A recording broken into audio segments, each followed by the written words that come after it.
सोचो एक पल के लिए, अगर आज सुबह तुम उठो और दुनिया में कोई देश ना हो, कोई सीमा रेखा ना हो, ना पासपोर्ट, ना धर्म, ना जात, ना भाषा की दीवारें, तो तुम कौन रह जाओगे?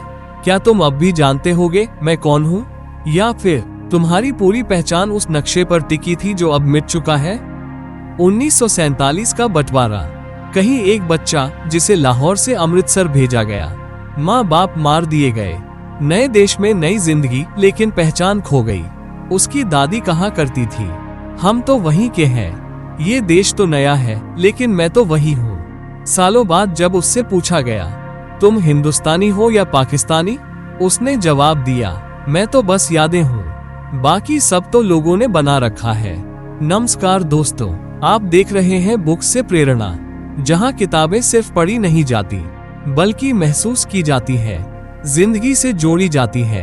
यहाँ हम हर उस सवाल का जवाब ढूंढते हैं जो आपके दिल में कहीं दबा हुआ है, और हर वो दीवार गिराने की कोशिश करते हैं जो आपको खुद से दूर कर देती है। शैडो लाइन्स एक किताब जो हमें ये सिखाती है कि सीमाएं सिर्फ नक्शों पर नहीं होती, वो हमारे मन में होती है, हमारी यादों में होती है, हमारी सोच में और हमारे रिश्तों में होती है। अमिताभ घोष इस किताब के जरिए हमें याद दिलाते हैं कि जब हम किसी को सिर्फ उसकी पहचान, देश, धर्म या भाषा से जज करते हैं, तो हम एक शैडो लाइन खींचते हैं, एक ऐसी रेखा जो दिखाई नहीं देती पर दिलों को बांट देती है। सरहदें जमीन पर नहीं बनती, वो हमारी यादों में, हमारी सोच में बनती है, और जब हम सोच बदलते हैं तब असली आजादी शुरू होती है। अब हम इस किताब से 3 ऐसे गहरे विचारों पर चर्चा करेंगे जो हमें अपनी सोच और पहचान को चुनौती देने की ताकत देते हैं। पहला गहरा विचार, सीमाएं हमारे मन में है। आपने कभी सोचा है, हमारे और आपके बीच जो सीमा खींचती है वो असली है या हमारे मन की रचना? अमिताभ घोष इस किताब में बताते हैं कि हमारे समाज ने खुद ही देश, धर्म, भाषा की रेखाएं खींच दी हैं, लेकिन क्या सच में ये सीमाएं हमें अलग करती है? क्या हमारी सोच की दीवारें असल में हमसे ज्यादा बड़ी हो जाती है? ऋग्वेद में जो अग्नि है वो बाहरी नहीं, आंतरिक प्रकाश है। जब हम ध्यान में बैठते हैं और भीतर की ओर देखते हैं तो बाहर की दुनिया फीकी लगने लगती है। क्यों? क्योंकि हमारी चेतना भीतर से प्रकाशित होती है। रामकृष्ण परमहंस घंटों ध्यान में बैठकर काली को देखा करते थे। लोगों ने कहा वो पागल हैं, पर विवेकानंदा ने उन्हें जीवित वेद कहा। अध्याय 2, वैदिक साइकोलॉजी, वेदों में मन का विज्ञान। फ्रॉली यहाँ बताते हैं कि वेदों में मन को मनोमय कोश कहा गया है, जो आत्मा के 5 आवरणों में एक है। वेदों में मन को केवल विचारों का संग्रह नहीं माना गया, बल्कि एक प्रोग्रामिंग सिस्टम माना गया जिसे सुधारा जा सकता है। आज की साइकोलॉजी कहती है कॉग्निटिव बिहेवियर थेरेपी (CBT) से हम नेगेटिव थॉट्स को बदल सकते हैं। वेद पहले ही कह चुके थे, यथा चिंतसे तथा भवसि, जैसा सोचोगे वैसे बनोगे।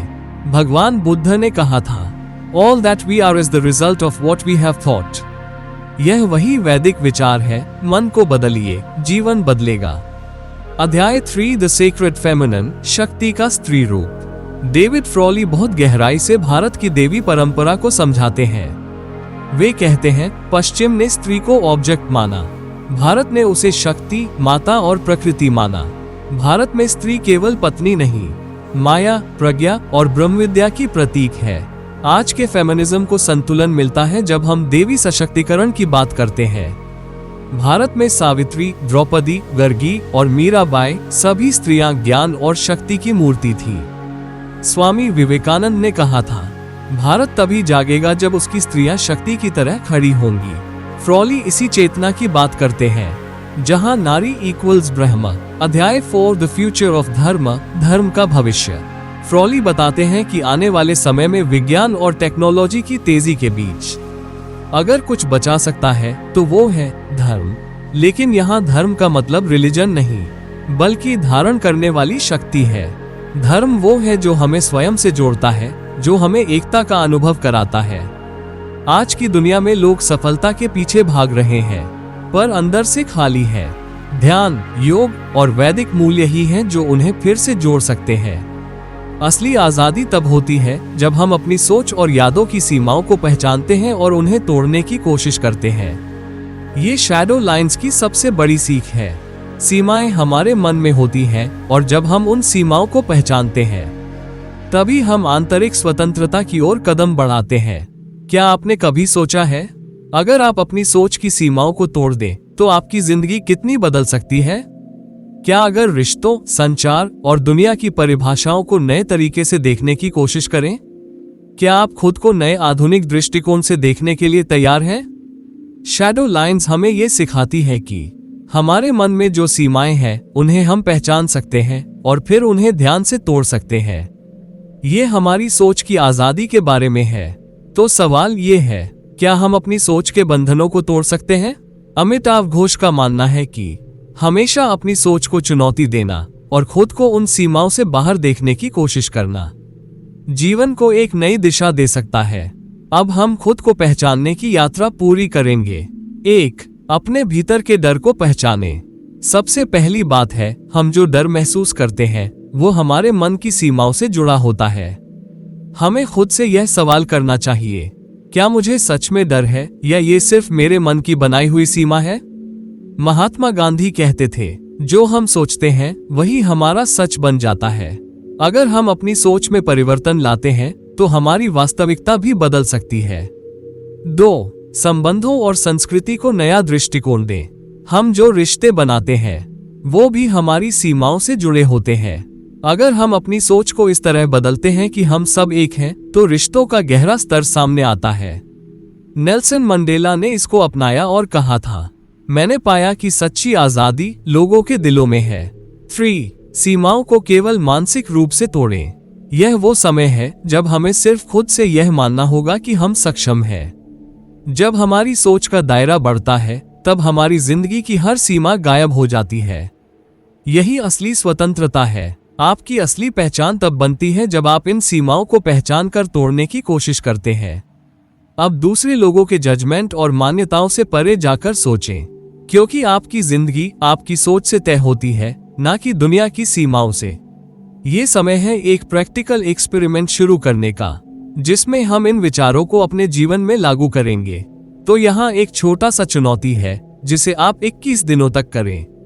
21 डे चैलेंज।